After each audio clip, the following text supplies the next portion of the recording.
Steve Domenico with a very special guest. I have Matt Bessette, the Mangler, the new CES World Featherweight Champion with his new child. Well, not new, she's 13 months now, but joining us is Hopper and the Mangler.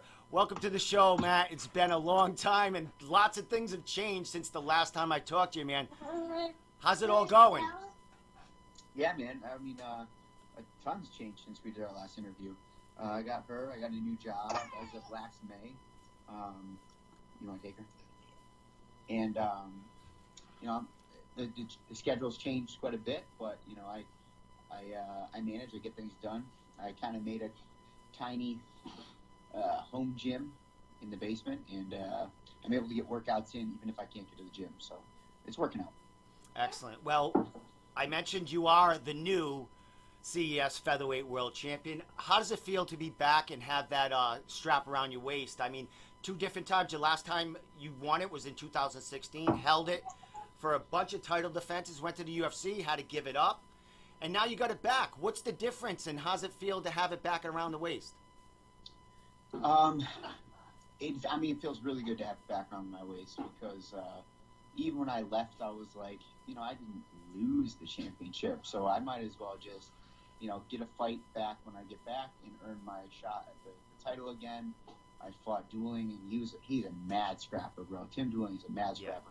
The unfortunate thing is, like, all he fights is killers, so, like, his record doesn't reflect how good he is, but it was a really good fight.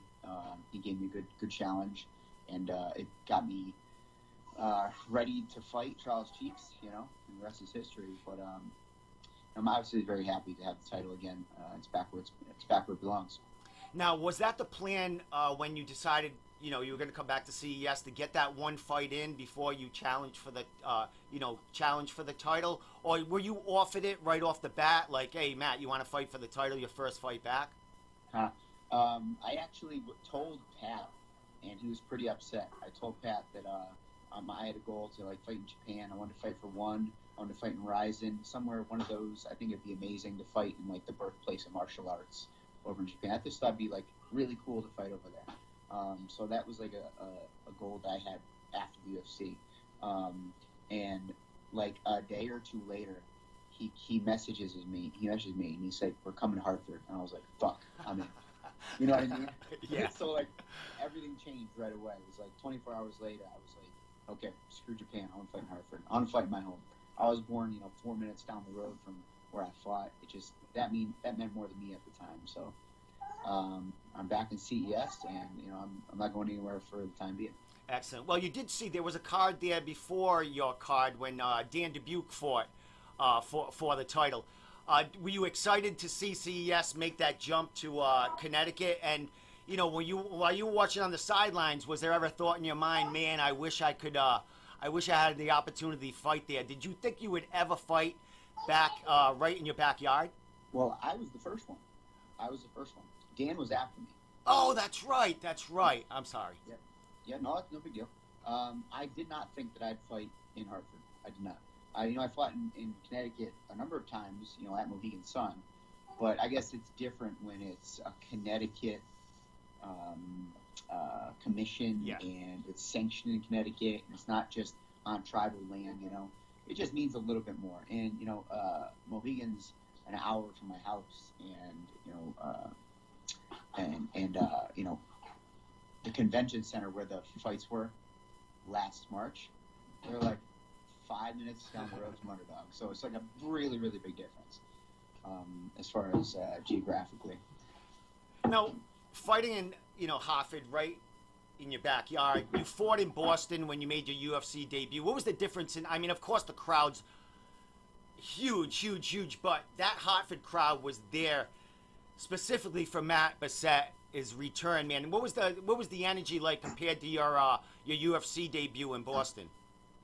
I don't know, man. I fought so many times that I can put myself in the walkout. I can put myself in the cage during that fight. I can remember at any moment. If you said put yourself in the Daniel Vigil fight, second round, I would go, okay, all right, I'm there right now. And I would, I can visualize these things. And the walkout before the UFC fight, it almost felt like there was zero nerves at all. There was no weight on my back. It was like, all right, you did it, you made it, just fight, man. So it was like the most free I felt in a fight because everything had been accomplished. Everything up until that point had been accomplished, you know. So it's like the whole goal, the ceiling of MMA for me was fight UFC. But as soon as I signed the contract, it was winning the UFC. You know what I mean? Yeah. I didn't get the W, but you know, Enrique fought a really good fight, and I took the fight on short notice, and it was became apparent how tough it was in the cardio right after the second round. I was you know, swimming in deep water. Couldn't really breathe all that much.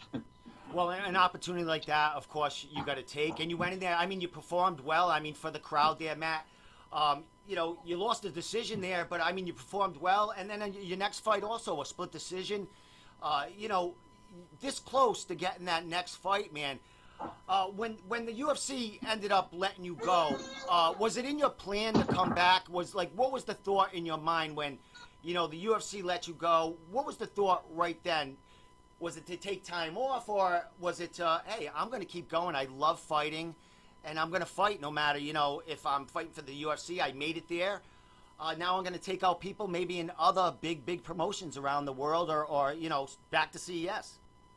Yeah, it's weird. Like, when I signed with the UFC, I was like, you know what, this is where I'm going to end my career. I'm going to end my career at the UFC. And then I what date was the last fight? It was in July of like 2018 or something like that. And was it 2018? What, like your last fight in CES? Or no, my last fight in the UFC. I think it was July 2018. Yeah, but I fought that fight, and in my heart of hearts, I thought that I won. I'm walking the back afterwards. We're sharing the same bathroom because we both got to get tested. He's leaning over the sink, just blood pouring out of his mouth. He's got a cut over his eye, just blood coming from his face, and I just walked past him like nothing. I was like, good fight, man. You earned that. And he just looks over at me, and there's just blood like dripping down his face, and it's dripping into the sink. There's blood everywhere, and I'm like, fuck, you know. Yeah. So it kind of left a bad taste in my mouth that like I can't go out like that, you know. So it was like take a couple days off, figure it out, and like almost right away I was like, get back in the gym, and we got to get into the fight, got to get into the victory. And then it was like, fuck retirement. I can't. I put so much time into this, writing the story that I wanted to write, and I wanted to have this amazing ending. However, whatever ending that is, I don't know just yet, but it's going to be a good ending. And if you're going to have a storybook, you got to have a storybook ending, right? So I didn't want to go out like that, and I still got more, man. Excellent. Well, the strap is around your waist one more time. Your last fight was in January. You know, things are rolling. You know, Matt has the ace in the hole right now. He's wearing the belt. Any fight you want. The coronavirus hits. You know, you got a new job. You're opening. You just ascension. You just moved to a new location, basically. So you got a bunch of stuff going on. A lot of upside. You know, things are happening for Matt Bessette. And the coronavirus hit, man. And you got a family. You got a baby. You got a son. You got a wife. And you're working as an essential worker, man. What's going through your mind when all that's happening? I'll figure it out. That's what goes through my head all the time, man. Anytime adversity comes my way, I go, how do I figure this out? I don't sit there and dwell on anything at all. And I think that's why I'm such a good fighter, because if I'm in a bad position, I never think give up at all. It just doesn't go in my mind. I never think get up. I always think I'm just about to win. You know, there's no giving up in my head. So when I watched that fight the other day of Max, I can't say his last name, but the UFC fight where the kid said he gave up in his corner. Yeah. I just can't get behind that. I don't understand it. My brain doesn't understand that. Like, you're a fighter, man. You sign up to fight. Why would you sign up for a fight knowing that in your heart of hearts you're a quitter? I don't get it. You know, the definition of a fighter is best explained through somebody who just like crawls and scratches through adversity and comes out hardened on the other side, and then you watch something like that and you're like, I don't get it, man. I don't get it. I understand your point of view. There's guys that are competitors, you know, and there's guys that are fighters, and I think he's probably a phenomenal competitor. I'm a competitor too, but more so I'm a fighter. You'll never see me quit. It just doesn't happen. And I could see that, how your thoughts on that, because you could be there, you could be performing in that cage, Matt Bessette could be coming out to the third round in that fight, and this guy let it go. So I mean, I could see that it puts a bad taste in your mouth. As far as the coronavirus, gyms are starting to open up now. You're starting to be able to train a little more. What's that like, getting back at the gym with all these restrictions and finally seeing some of them old faces again? Just talk about the coronavirus real quick. Obviously, it had a major impact on everybody. Had a major impact on my family. My last training session was March 10th, and I did not grapple with anybody since March 10th. And it's not because I didn't want to. It's not because I was afraid. It was because I have a little kid at home, and I care about her safety and her health. So although in my heart I wanted to train, there was nothing that was going to make me train. Absolutely nothing. And I also made a promise to my wife. I said, I won't even. There's no going behind your back. You don't have to worry about it. Like until things start to open up, I'm not going to get in there. I'm not going to train with anybody else. I went to Ascension maybe 3 times. Each time I had to call Jeff and I had to call Dan and say, hey, I'm going at this time. Can you make sure you're not there? And they're like, well, we're going to be there at a certain time. I'm like, can you make sure you're not there? Yeah, okay. So it would always be clear for me, just be me in the gym. And, it was, I did a lot of me time. There was a lot of me time. And I think, in the fight, it's just you anyway. So, and it's only, you're the only person in there aside from your opponent. But, the really fight's about you. So I think everybody having the alone time, the me time for the past 3 months, if you're a real fighter, if you're a real martial artist, it only made you better. And I'll tell you right now, although I didn't get a lot of grappling time, I became a better fighter in general. I became a smarter fighter. Honestly, I don't even know how that happened. I think I just, I got give my mind a rest. I did a shitload of bag work, did a shitload of cardio in the basement, and shadow boxing, and I just feel better. And like you said, a lot of fighters like yourself that made gyms in their basement, they got to work, and that, you guys created, you kept going. I mean, you found a way to keep your training going just so you could stay a little active in the game. Was there any connection with you and other fighters, or was it as far as talking through the coronavirus and what's going on out there? Were you kind of just doing your own thing and just waiting it out to see what's going to go on with opening things up? We all had, anytime I talked to another fighter, everybody's saying the same thing, like, what the hell? Come on, stupid coronavirus. Yeah. Everybody's trying to convince themselves that it's a hoax and just to go back in the gym and, the government's against us, might as well just go train. Yeah. So we're all just looking for these excuses to get back in the gym and, whatever. We're all just looking for that, that opening. But everybody kind of did the same thing where, well, not everybody, but a lot of people did the same thing where it's just just wait it out, ride the wave, get back to the gym when we're supposed to, and then, figure it out then. Keep doing your homework, watch videos, work on movement, do strength exercises by yourself.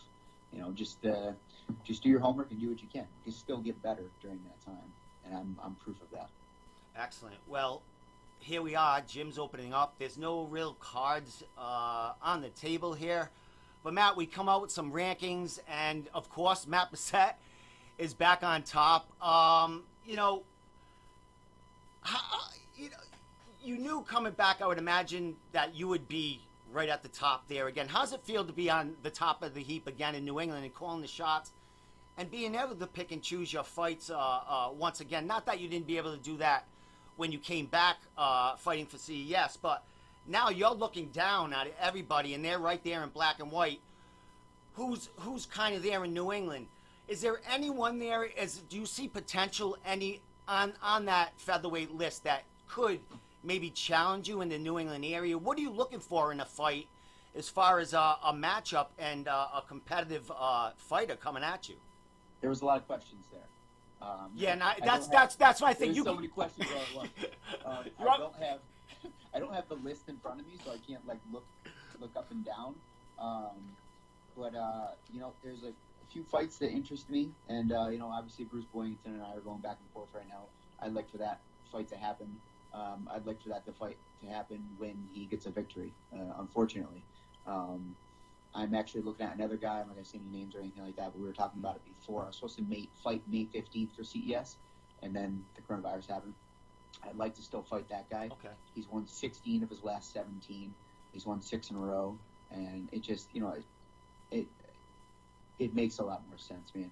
And like I said, after my couple losses in the UFC, I wanted to get that victory first, feel good, and remind everybody around here that I am that good, rather than just coming in and be given a shot at the title after losing 2 in a row. It doesn't make any sense. Coming off a loss and then getting shot at the title does not make sense. I don't care who you are. I don't care what your argument is as far as Bruce being number 2 and I'm being number 1. I don't care if the argument is he was the champion before he gave up the title so that I could come in and beat the crap out of a guy instead of beating the crap out of him. I don't understand. I understand that argument, and I don't think it's a valid argument. My track record is better than his. He fights good guys too, but he loses against them. He's fought a ton of good guys, and he's lost against all of them except maybe Sean Soriano. And maybe Saud, off the top of my head. I don't have his record in front of me, but he's good. Bruce is good. Don't misquote me. He's good.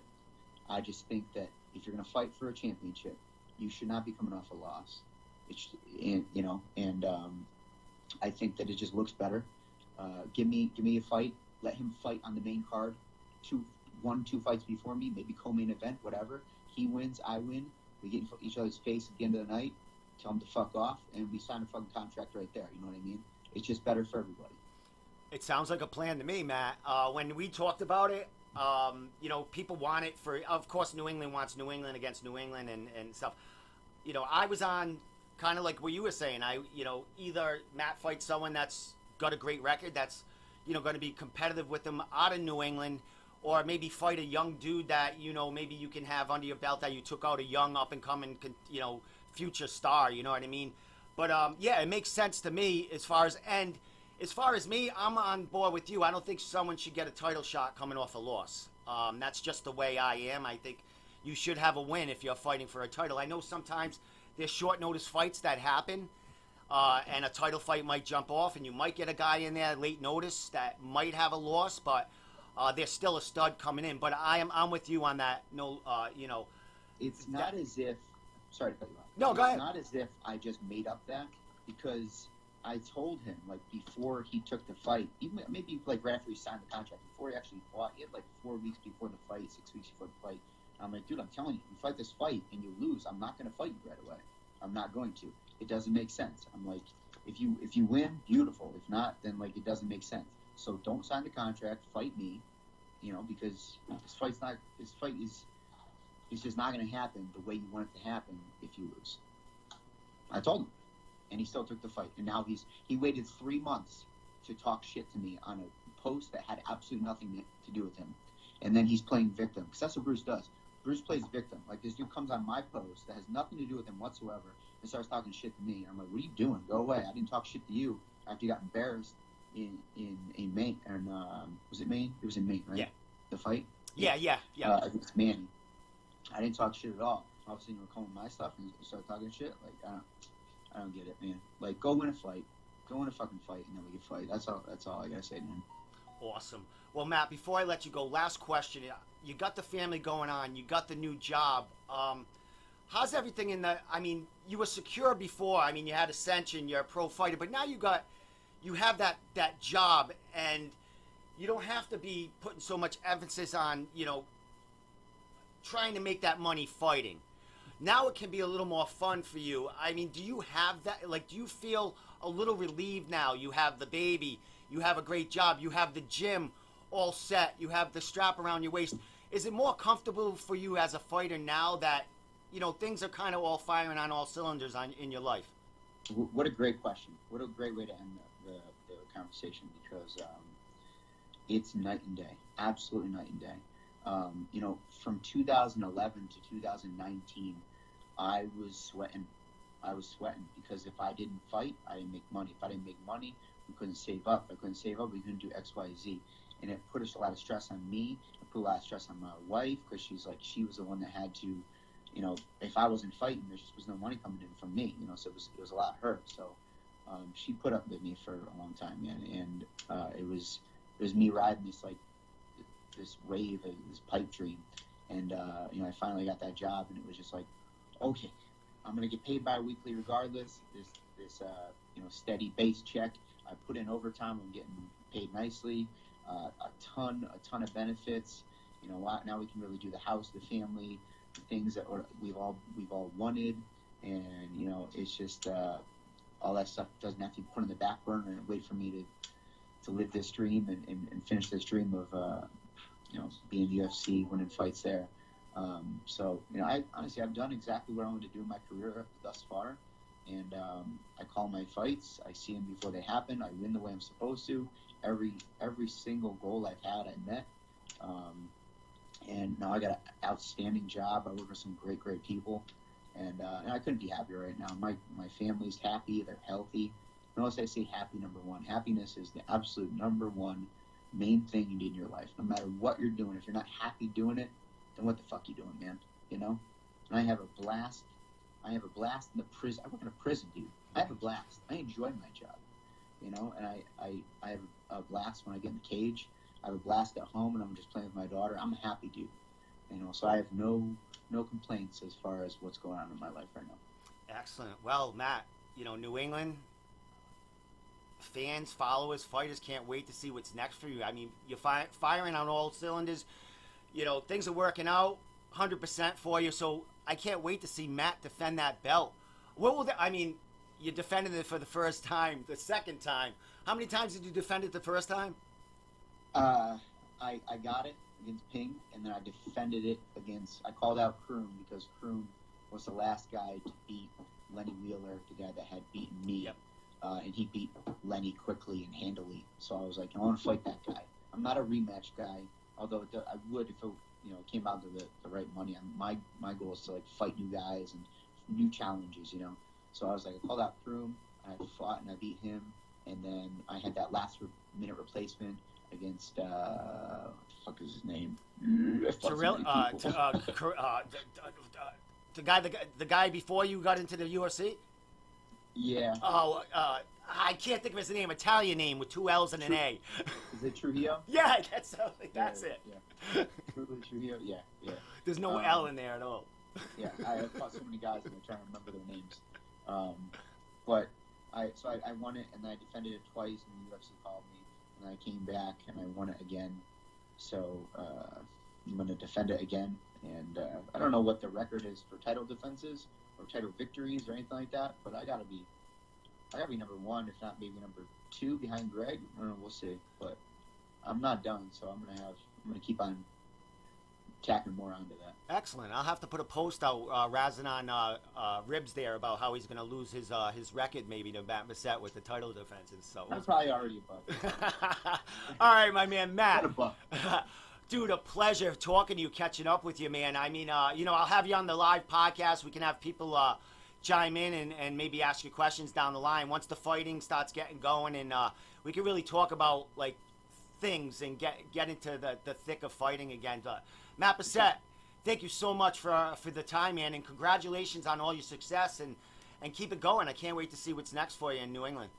Yeah, brother. Thank you. Thanks for the call, man. All right, Always man. good talking to you. All right, you have a good night.